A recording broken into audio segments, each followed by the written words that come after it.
melayang serimbit di atas permata, merbah berkicau di hujung muara, pemanis kata selamat datang, awal bismillah, pembuka bicara. Assalamualaikum warahmatullahi wabarakatuh. Salam hidayahku demi ilmu dan dharma, dan salam pembuka kata. Alhamdulillah, bersyukur kita kehadirat Allah kerana pada hari yang mulia ini kita dapat bersama untuk berkongsi serba sedikit mengenai topik yang bakal kita bincangkan pada hari ini. Sebelum kita memulakan forum kita pada hari ini, marilah kita berkenalan dengan panel kita pada hari ini. Panel yang pertama yaitu Saudara Jimson. Seterusnya saya memperkenalkan lagi dengan panel kita yang kedua yaitu Saudari Kimberly. Apa kabar kalian berdua? Silakan saudara untuk menjawab pertanyaan saya. Waalaikumsalam. Terima kasih saudara Aizal. Alhamdulillah saya berada dalam keadaan yang sihat walafiat dan suka saya mengatakan bahwa saya sangat berbesar hati kerana diberikan peluang untuk menjadi salah satu panel bagi forum pada hari ini. Puji dan syukur kepada Tuhan, saya berada dalam keadaan yang sehat, sejahtera. Saya juga ingin mengucapkan terima kasih kepada saudara Aizal kerana sudi menjemput saya dan juga saudara Jameson untuk berkongsi sedikit sebanyak pengetahuan yang kami miliki. Baiklah, berdasarkan pengetahuan saya, tokoh Pramerdeka dan Pasca Merdeka sebenarnya telah memberikan impak yang besar melalui perjuangan mereka dalam memartabatkan bahasa Melayu itu sendiri. Walaupun ada dalam kalangan mereka yang bukan berbangsa Melayu, namun semangat dalam diri mereka sangat besar untuk memastikan masyarakat pada zaman mereka maupun pada zaman kini mengetahui akan tingginya martabat bahasa Melayu itu sendiri. Oleh itu, tokoh Pramerdeka ialah sastrawan yang telah memperjuangkan bahasa Melayu sebelum merdeka. Sebaliknya, tokoh Pasca Merdeka pula ialah sastrawan yang telah memartabatkan bahasa Melayu selepas kemerdekaan tanah Melayu. Penjelasan tentang tokoh ini merupakan satu daripada topik yang bakal dikupas oleh ahli panel jemputan kita pada hari ini. Silakan saudara panel kita yang pertama untuk melontarkan buah pikirannya mengenai seorang tokoh Pramerdeka. Terima kasih saudara moderator. Baiklah hadirin dan hadirat sekalian, saya akan menerangkan mengenai seorang tokoh era bahasa Melayu Pramerdeka. Namun, terlebih dahulu eloklah jika kita mengenali dan mengetahui apa itu era bahasa Melayu Pramerdeka terlebih dahulu. Era bahasa Melayu Pramerdeka sebenarnya bermula apabila tertubuhnya pelbagai pertubuhan yang memperjuangkan dan mengutamakan bahasa Melayu. Antara pertubuhan yang mula-mula ditubuhkan ialah pertubuhan Asas 50, Pejabat Karang Mengarang dan Pakatan Belajar Mengajar Bahasa Melayu. Perkembangan awal ini iaitu penubuhan-penubuhan pertubuhan tersebut telah membuktikan bahawa pentingnya status bahasa Melayu yang dilihat semakin tinggi kedudukannya. Hal ini telah menjadi titik-titik permulaan bagi melahirkan tokoh ilmuwan dan pejuang bahasa yang mendorong dan menunjukkan lagi perkembangan bahasa Melayu ke peringkat seterusnya. Baiklah, salah satu tokoh zaman Pramerdeka ialah William Gladstone Shelley, atau beliau lebih dikenali sebagai W.G. Shelley. Sedikit maklumat mengenai W.G. Shelley. Beliau lahir pada 24 Januari tahun 1861 di British dan beliau telah meninggal dunia pada 25 Ogos 1957. Beliau merupakan seorang pendakwa gereja, ahli bahasa dan juga cendekiawan British. Beliau aktif bekerja dari tahun 1891 sehingga tahun 1948. Walaupun beliau mulai aktif bekerja pada tahun 1891, namun beliau hanya berpindah dan memulakan misi Kristennya di Malaysia atau lebih dikenali sebagai di Tanah Melayu pada masa tersebut pada tahun 1893. Saya rasa itu saja penerangan saya berkaitan era bahasa Melayu Pramerdeka dan salah satu tokohnya, dan saya kembalikan kepada saudara moderator.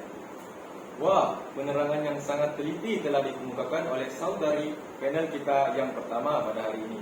Penerangan yang dijelaskan sebentar tadi telah memberikan kita sedikit pengetahuan berkaitan tokoh yang memartabatkan bahasa ibunda kita pada zaman Pramerdeka, yaitu W.G. Shelley atau nama punanya William Gladstone Shelley yang dilahirkan pada tahun 1891. Walaupun beliau bukan berbangsa Melayu, malah beliau juga turut menggiatkan usaha untuk memartabatkan bahasa Melayu. Semangat inilah yang patut dicontohi oleh generasi kita pada hari ini. Namun begitu, jika saudara panel kita yang pertama telah menerangkan mengenai tokoh Pramerdeka, apakah pendapat saudari Kimberly mengenai tokoh Pasca Merdeka? Silakan saudari panel kita yang kedua untuk berkongsi mengenainya kepada kita. Silakan saudari. Sekali lagi saya ingin mengucapkan terima kasih kepada saudara Aisal kerana memberi peluang kepada saya untuk berkongsi pengetahuan yang saya miliki. Setelah mendengar hemat saudara Jameson mengenai bahasa Melayu Pramerdeka, saya pula akan menerangkan tentang sejarah perkembangan bahasa Melayu pasca merdeka. Umum untuk kita ketahui bahawa bahasa Melayu pasca merdeka bermula selepas 31 Ogos 1957 dan sehingga tahun 1967. Pada tahun berikutlah, bahasa Melayu mengalami perkembangan dalam pelbagai bidang seperti bidang pendidikan. Tumpuan seterusnya pula berkisarkan tentang perjuangan tokoh bahasa Melayu dalam perkembangan kesusasteraan Melayu, antaranya Abdullah Hasan. Abdullah Hasan atau Profesor Emeritus Dr. Abdullah Hasan merupakan seorang tokoh yang lahir di Teluk Anson, Perak pada 20 Mac 1942. Beliau memperoleh ijazah sarjana muda pada tahun 1967 dan ijazah sarjana pada tahun 1969 dalam jurusan linguistik bahasa Melayu daripada Universiti Malaya dan PhD dalam bidang linguistik am daripada Universiti Edinburgh, Scotland. Abdullah Hasan juga merupakan bekas tenaga pengajar Universiti Sains Malaysia USM pada tahun 1972 di unit pengajian bahasa dan Profesor Bahasa Melayu pada tahun 1980 dan bersara pada tahun 1997. Selain itu, beliau seumur hidup merupakan Persatuan Penterjemah Malaysia PPM dan Persatuan Linguistik Malaysia PLM. Hasil daripada penglibatan tokoh ini telah memperkasakan serta membangkitkan status bahasa Melayu di mata dunia. Hal ini dikatakan demikian kerana bahasa Melayu sebelumnya digunakan secara terhad lalu tidak diangkat menjadi bahasa penyebaran ilmu oleh tokoh tersebut. Sekian itu sahaja daripada saya. Terima kasih saudari panel kita yang kedua atas penerangan serba sedikit mengenai seorang tokoh yang juga terkenal dalam dunia sastra negara, yaitu tokoh Pasca Merdeka Abdullah Hasan. Seperti yang telah dijelaskan sebentar tadi mengenai biodata Abdullah Hasan atau nama penuhnya Profesor Emeritus Dr. Abdullah Hasan yang merupakan pakar dan ahli bahasa. Seterusnya, daripada hujah yang telah dikemukakan oleh kedua-dua panel kita pada hari ini, secara tidak langsung dapat membangkitkan lagi semangat dalam diri kita untuk memartabatkan bahasa Melayu agar ia tidak tenggelam di zaman yang moden ini. Berdasarkan pengetahuan saya, W.G. Shalabe merupakan salah seorang penterjemah Alkitab dalam bahasa Melayu. Namun, bolehkah saudara panel kita yang pertama memberikan sedikit pencerahan mengenai peranan tokoh Pramerdeka yaitu W.G. Shalabe? Silakan saudara. Sekali lagi terima kasih saudara moderator. Memang benar apa yang dikatakan oleh saudara tadi. W.G. Shalabe merupakan seorang penterjemah Alkitab. Beliau melakukan kerja-kerja penterjemahan Alkitab kerana beliau merupakan seorang pendakwa gereja dan beliau telah berjaya menterjemahkan Perjanjian Baru, iaitu Perjanjian Baru satu bahagian daripada Alkitab dari bahasa Inggeris ke bahasa Melayu Bapa. Namun begitu, beliau bukan sahaja melakukan aktiviti-aktiviti penterjemahan Alkitab, malah beliau turut menterjemahkan karya-karya lain ke bahasa Melayu. Sebagai contoh, karya lain yang beliau terjemahkan ialah Perjalanan Sang Penziarah karya John Bunyan, dan buat pengetahuan para penonton dan panel serta moderator, beliau melakukan penterjemahan tersebut dengan bantuan seorang penduduk Malaya pada ketika itu, iaitu Tan Cheng Ho. Akhir sekali, W.G. Shalabe bukan sahaja melakukan aktiviti-aktiviti penterjemahan Alkitab, malah beliau turut memperkenalkan perubahan pendekatan terhadap orang-orang Melayu dan orang-orang Muslim. Beliau telah mengajar warga-warga asing mengenai segala perilaku yang boleh menyebabkan salah faham dan perselisihan dengan warga-warga Melayu dan warga-warga Muslim. Berdasarkan fakta-fakta ini, kita dapat melihat bahawa W.G. Shalabe bukan hanya terlibat dalam perkara-perkara yang berkaitan penterjemahan, tapi juga dalam pelbagai hal-hal lain. Dan saya itu sahaja mengenai W.G. Shalabe. Saya kembalikan kepada saudara moderator. Terima kasih saudara Jameson atas pencerahan yang sungguh jelas sebentar tadi. Gambaran yang cukup jelas berkenaan peranan W.G. Shalabe dalam perkembangan bahasa Melayu. Secara umumnya, W.G. Shalabe lebih kepada menerjemah beberapa buku seperti Alkitab dan lain-lain, serta memperkenalkan perubahan kepada masyarakat Melayu berkaitan kerohanian. Pada pendapat saudari panel kita yang kedua, apakah pula peranan yang dimainkan oleh Abdullah Hasan dalam memperkasakan bahasa Melayu? Silakan saudari panel kedua untuk memperincikan peranan beliau. Soalan yang amat menarik daripada saudara moderator kita pada hari ini. Terima kasih. Pada pandangan saya, peranan Abdullah Hasan sememangnya memberikan impak yang besar dalam proses memartabatkan bahasa Melayu kita. Beliau merupakan sarjana yang gigih memperjuangkan bahasa Melayu sebagai bahasa pengantar dalam sistem pendidikan supaya mampu diseragamkan kepada masyarakat bagi mengekalkan nilai dan jati diri melalui bahasa peribumi. Beliau juga berperanan dalam mengajar dan sering melakukan penyelidikan dalam bidang bahasa Melayu, perancangan bahasa, perkamusan teknik berfikir, terjemahan, etika dalam pengurusan dan komunikasi interpersonal. Selain itu, beliau juga bergerak aktif dalam aktiviti persatuan bahasa. Sebagai contoh, beliau merupakan ahli seumur hidup Persatuan Penterjemah Malaysia (PPM) dan Persatuan Linguistik Malaysia (PLM). Di bawah pimpinannya, beliau meneruskan usaha mengadakan persidangan penterjemahan antarabangsa, iaitu persidangan penterjemahan antarabangsa ke-7 pada tahun 1999, ke-8 pada 2001, ke-9 pada 2003, ke-10 pada 2005, dan yang terakhir persidangan penterjemahan antarabangsa ke-11. Di samping itu, Abdullah Hasan pernah menulis 27 buah buku mengenai bahasa, tata bahasa dan linguistik dan menerjemah 11 buah buku. Beliau dan isterinya juga, yaitu Ainon Muhammad, telah menghasilkan 10 buah buku berkaitan pemikiran dan 8 buah buku mengenai komunikasi dan 10 buah kamus bersama-sama. Bukan itu sahaja. Untuk pengetahuan hadirin dan hadirat sekalian, Abdullah Hasan juga berusaha memperkembangkan bahasa Melayu dengan kuat, iaitu dengan memperjuangkan peranan bahasa Melayu sebagai bahasa pengantar dalam pendidikan bagi mengekalkan nilai dan jati diri melalui himpunan memori bahasa yang dipindahkan hanya melalui bahasa pribumi dan demi membina kreativiti. Saya akhiri persoalan ini dan teruskan kepada dengan saudara moderator kita. Terima kasih. Terima kasih saudari panel kita yang kedua sudi berkongsi pengetahuan mengenai peranan tokoh tersebut. Berdasarkan perkongsian daripada saudari Kimberly, kita dapat kenal pasti bahawa beliau amat menekankan bahasa Melayu itu menjadi bahasa pengantar utama di negara kita, yakni bahasa yang digunakan dalam pertuturan maupun dalam menyampaikan sebuah maklumat, terutamanya untuk dijadikan bahasa dalam pendidikan. Oleh yang demikian, bolehkah saudara panel kita yang pertama untuk menerangkan pula berkaitan pemikiran tokoh Pramerdeka, W.G. Shalabe? Silakan. Terima kasih saudara moderator. Hadirin dan hadirat sekalian, saya akan membicarakan dengan lebih lanjut berkaitan W.G. Shalabe dengan membicarakan pemikiran beliau.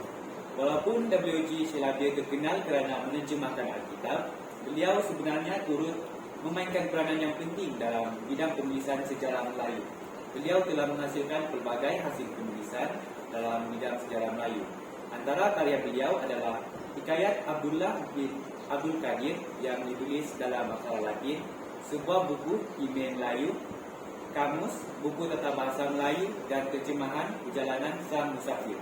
Beliau turut melakukan kolaborasi dengan seorang penulis Melayu, yaitu Sulaiman bin Muhammad Nur, dalam mempublikasikan kitab Giliran Budi dan Hikayat Hang Tuah. W.G. Shalabe juga memberi fokus kepada penggunaan istilah-istilah bahasa Melayu yang lebih sesuai. Beliau telah mengubah istilah-istilah Melayu agar dapat digunakan dengan lebih tepat. Sebagai contoh, istilah fasik beliau tukarkan kepada jahat dan istilah Allah ditukarkan kepada Tuhan. Akhir sekali, W.G. Shalabe sangat menjaga sensitiviti masyarakat Muslim. Kita dapat melihat perkara ini berdasarkan penggunaan istilah Melayu beliau.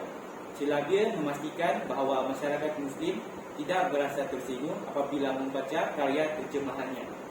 Dalam penterjemahan Alkitab Perjanjian Baru W.G. Shalabe, beliau telah menukarkan perkataan Yesus atau Jesus kepada perkataan Isa bagi mengelakkan masyarakat Muslim daripada tersinggung.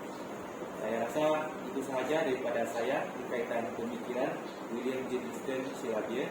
Sekali lagi saya kembalikan kepada saudara moderator. Terima kasih Saudara Jimson atas perkongsian mengenai pemikiran WG Shalabian yang amat signifikan dalam mempertabatkan bahasa Melayu itu sendiri. Berdasarkan penerangan Saudara Jimson sebentar tadi, WG Shalabian lebih memberikan tumpuan kepada penggunaan istilah dalam bahasa Melayu, terutamanya agar tidak menyentuh sensitiviti masyarakat Melayu yang beragama Islam. Maka dengan itu, saya yakin dan percaya bahawa tokoh Abdullah Hasan juga mempunyai pemikirannya yang tersendiri mengenai bahasa Melayu itu. Oleh itu, silakan saudari panel kita yang kedua untuk menerangkan dengan lebih mendalam lagi berkaitan pemikiran tokoh tersebut. Silakan saudari. Terima kasih sekali lagi saya ucapkan kepada saudara moderator kita.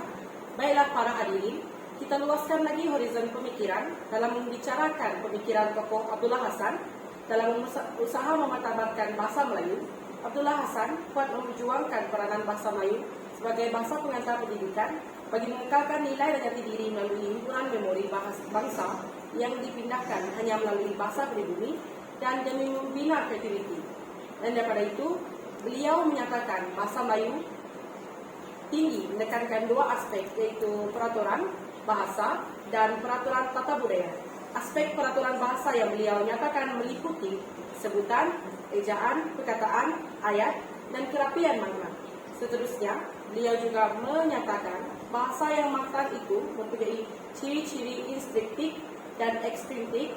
Selain itu, beliau juga menyatakan bahasa yang matang juga dapat menjadi wahana mengungkapkan ilmu tinggi seperti falsafah, sains, seni, dan sastra. Di samping itu, beliau dan istrinya, Ainul Muhammad, menghasilkan buah fikiran secara logik dan kritis sebagai panduan untuk meningkatkan ketajaman analisis dan membuat keputusan. Dan itu berakhirlah penjelasan saya tentang tokoh hebat negara kita, yaitu Profesor Emeritus Dr. Abdullah Hasan. Dan saya serahkan semua tajuk pembicaraan kita kepada saudara moderator. Terima kasih. Oh, begitu rupanya pemikiran dan sikap tokoh Abdullah Hasan dalam usaha beliau memartabatkan bahasa Melayu itu sendiri. Sungguh jelas dan mendalam penerangan yang diberikan oleh saudari Kimberly sebentar tadi. Soalan saya yang terakhir, apakah harapan saudara dan saudari terhadap bahasa Melayu pada masa akan datang? Silakan saudara akan kita pertama. Terima kasih saudara moderator. Bagi harapan, saya berharap sejarah bahasa Melayu akan terus menjadi sumber inspirasi bagi generasi yang akan datang. Semoga mereka menghargai kekayaan budaya dan intelektual yang tersimpan dalam bahasa ini. Dengan memahami akar dan evolusi bahasa Melayu, mereka dapat memahami kompleksitas dunia yang terus berubah.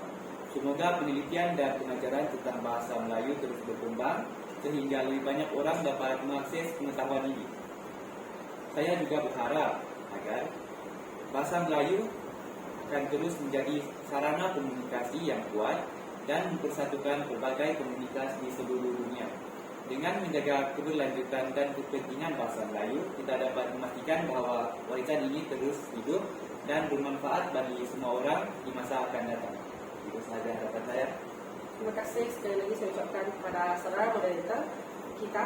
Saya berharap bahasa Melayu ini dapat diangkat lagi martabatnya sebagai bahasa kebangsaan, terutamanya di Malaysia. Di samping itu, saya juga berharap bahasa Melayu terus terpelihara sebagai satu bangsa yang dapat melambangkan jati diri kita sebagai penutur.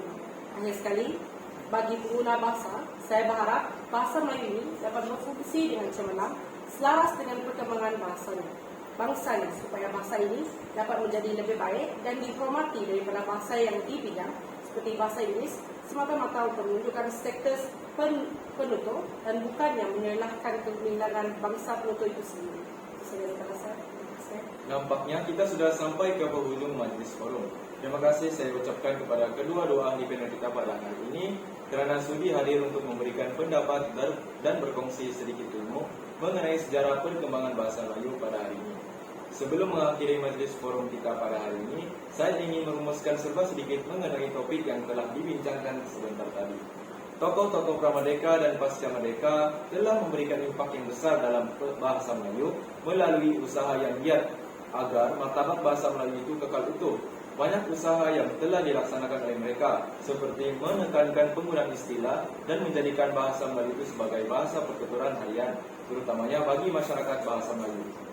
Maka dengan itu, kita sebagai rakyat Malaysia haruslah berganding bahu untuk mengukuhkan lagi martabat bahasa Melayu agar usaha dan sumbangan daripada tokoh-tokoh terdahulu tidak sia-sia. Itu sahaja yang dapat saya simpulkan pada hari ini. Saya berharap ilmu yang dikongsikan dapat diamalkan dan digunakan untuk masa hadapan. Saya juga ingin memohon maaf sekiranya sepanjang sesi forum ini berlangsung, saya ada terkasar bahasa dan tersilap bicara. Assalamualaikum warahmatullahi wabarakatuh. Sekian, terima kasih.